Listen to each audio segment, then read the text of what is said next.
فاول حاجه تيجي من تحت تروح جاي نازل بالملكه.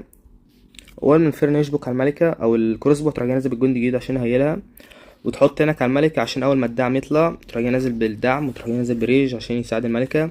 وهتيجي من فوق تنزل مفجر السور الخارق، وتنزل معاه برضه بالجندي الجديد عشان هيله. بس ننزل من فوق كده بالظبط، تنزل بالملك تنزل معاه بالجندي الجديد برضه. تيجي من هنا تروح نازل بالبطله الملكيه. اول ما الجندي ده هيلو يخلص تروح نازل بالجندي تاني عشان برضه يقدر يهيل الملكه. وتيجي ناحيه انفيرنو تروح نازل بتتليج عشان انفيرنو مش يقتل القوات بتوعك.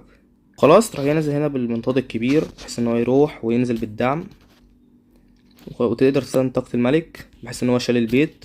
وتروح جاي نازل هنا بقى بالجرم التلجي، وتنزل بقى بالحاجات دي، وتنزل بالبالونات، وتنزل وراهم بالريج عشان برضو يقدروا يشيلوا الحاجات دي. تنزل بالهيلر يعني، وتنزل بقى بكل الجنود بتوعك مش فارقة. خلاص زي ما انتم شايفين يعني قدرنا نمسح التحدي بكل سهولة. ومبروك.